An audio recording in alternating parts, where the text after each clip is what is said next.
Driver అన్న మన డ్రైవర్కి మరొక్కసారి అవమానించారు. మన డ్రైవర్ని డ్యూటీ నిమిత్తం కర్ణాటక సిరుగుంపకి తీసుకుపోయి నా మాటలు అనేదే కాకుండా డ్రైవర్ మీద చెయ్యి చేసుకున్నారు.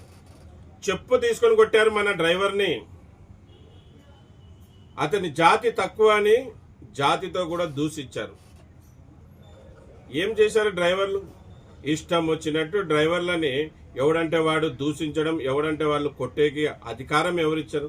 వాళ్ళకంత రైట్స్ ఎవరిచ్చారు? పొట్టకుట్టి కోసం అతని మధు, అతని పేరు, ఇక్కడే కర్నూలులో ఉంటాడు డ్రైవరు, పక్కల విలేజ్. పొట్టకుట్టి కోసం టెంపరీ కార్ డ్రైవర్గా వెళ్తాడు. ఇక్కడ నుంచి కర్నూలు నుంచి కర్ణాటకకి తీసుకువెళ్ళి సిరుగుంపలో వాళ్ళు మందు తాగడం కోసం వాళ్ళ పని అతన్ని మందు పంపించారు బైక్ ఇచ్చి.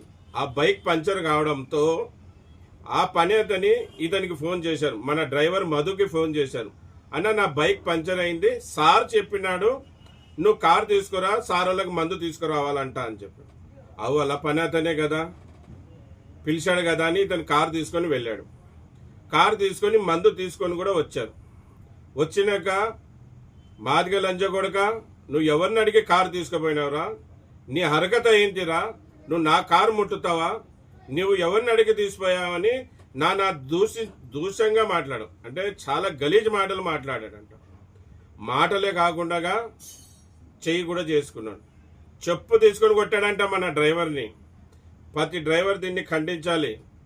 ఇది మన మధుకు జరిగిన అవమానం కాదు, ఇది మన భారతదేశంలో ఉన్న అందరు డ్రైవర్లకు జరిగిన అవమానం. మళ్ళీ కర్నూలులో చాలా పెద్ద హోటల్ అంట అతనిది, చాలా పెద్ద కులస్తుడు అంట. మళ్ళీ పెద్ద కులస్తుడు అంటే చాలా పెద్ద గుణం ఉండాలి. పెద్ద గుణం వదిలేసి తాగి బతికికొచ్చిన డ్రైవర్ మీద చేయి చేసుకుంటాడా? మళ్ళీ ఈరోజు మధు అనే అతని మన ఆఫీస్ కాడికి, safety driver association head office కాడికి వచ్చి, అన్న నాకు ఈ విధంగా జరిగింది, నాకు న్యాయం చేయండి అన్న, నన్ను అనవసరంగా కొట్టారు, అనవసరంగా తిట్టారు అని చెప్పారు.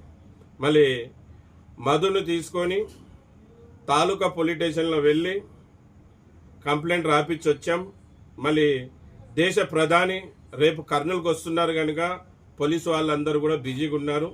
మీరు 18వ తారీఖు రాండి, మీకు న్యాయం చేస్తామని చెప్పారు. మాకు పోలీసు వాళ్ళ మీద చాలా నమ్మకం ఉంది. లా ఆర్డర్ని వాళ్ళు కాపాడేవాళ్ళు. ఎందుకంటే దేశ ప్రధానమంత్రి వస్తున్నాడు కనుక వాళ్ళు కూడా బిజీగా ఉంటారు. మేము కూడా అర్థం చేసుకొని తిరిగి వచ్చాం. మళ్ళీ మన హెడ్ ఆఫీస్లో దానికి సంబంధించిన అతనికి అవమానించిన వీడియో చేస్తున్నాం. డ్రైవర్ అన్నలారా, ఇప్పుడన్నా మీరు నిద్ర లేయండి. ఈరోజు మనం మధు అన్నకి జరిగింది, రేపు చందుకు జరగవచ్చు, ఎల్లుండి నాకు జరగవచ్చు, ఇంకా మీకు కూడా జరగవచ్చు. మనం యూనిటీ లేకపోతే, యూనియన్గా ఏర్పడకపోతే ఇలాగే డ్రైవర్లని కొడతా ఉంటారు, తిడుతూ ఉంటారు. కనుక ప్రతి ఒక్కరు యూనిటీ కాండి. మళ్ళీ 2 విషయాలు మదన్న గారితో కూడా మాట్లాడిస్తాను. అతనికి జరిగిన అవమానం, అతనికి మనసుకు కడిగిన గాయం అతను కూడా చెప్తాడు. దానికంటే ముందు కూడా ఈ వీడియో ద్వారా కొట్టిన వాళ్ళకి ఒక విషయం తెలియజేయాలనుకుంటున్నాను. సార్, మీరు ఎవరైతే నాకు తెలీదు, మీ హోటల్ పేరు నాకు చెప్పారు, మీ పేరు కూడా చెప్పారు. కానీ వీడియోలో మీ హోటల్ పేరు కానీ మీ పేరు కానీ చెప్పడం పోవడానికి కారణం ఏమంటే, ఎందుకు చెప్పడం లేదంటే, ఆ హోటల్ని నమ్మి నిరుపేద వాళ్ళు చాలామంది పని చేస్తూ ఉంటారు. మాకు హోటల్ ఏమీ అన్యాయం చేయలేదు, ఆ హోటల్ ఓనర్ మీరు అన్యాయం చేశారు. మీరు మా డ్రైవర్కి క్షమాపణ అడగాలి. మా డ్రైవర్ని ఎలాగ కొడతారు సార్ మీరు చెప్పు తీసుకొని? మీకు రైట్స్ ఎవరిచ్చారు? పుట్టించిన తల్లిదండ్రులే చెయ్యి చేసుకోవడం లేదే పిల్లల మీద, మీరు ఎలాగ కొడతారు? మిమ్మల్ని సేఫ్టీ డ్రైవర్ అసోసియేషన్ ఊకే వదిలిపెట్టదు. అతనికి బహిరంగంగా క్షమాపణ చెప్పేంత వరకు మేము వదలం.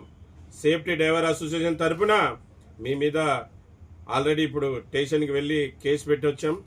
మళ్ళీ మా లాయర్ గారిని సంప్రదింపులు చేసి మీ మీద కేసు కూడా ఫైల్ చేస్తాం. మళ్ళీ అంత దూరం పోకూడదు అనుకుంటే మీరు మా డ్రైవర్కి మధుకి బహిరంగంగా క్షమాపణ అడగండి. అతన్ని చెప్పు తీసుకొని కొట్టినందుకు క్షమాపణ అడగండి. ఇంకొకసారి ఏ డ్రైవర్ మీద కూడా అలాగా ప్రయత్నించకుండా మీరు వీడియో చేసి అతనికి క్షమాపణ అడగండి.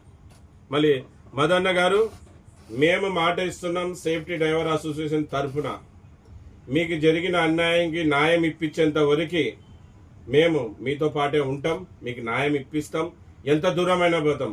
అతడు ఎంత పెద్ద అతనైనా కానీ ఎవరైనా కానీ మేమైతే అతన్ని వదిలే పరిస్థితే కాదు. మాకు న్యాయస్థానం అంటే గౌరవం ఉంది, అలాగే పోలీసు వాళ్ళంటే చాలా నమ్మకం ఉంది. వాళ్ళు కూడా న్యాయం చేయలేకపోతే గినా మేము నిరాహార దీక్షకైనా వాళ్ళ హోటల్ ముందే పోయి ధర్నా చేసేకైనా సిద్ధంగా ఉంటాం. మళ్ళీ వీడియో పెద్దగా అవుతుంది కనుక మదన్న గారితోనే సింగల్గా అతనితోనే ఒక వీడియో చేపిస్తాను, వినండి.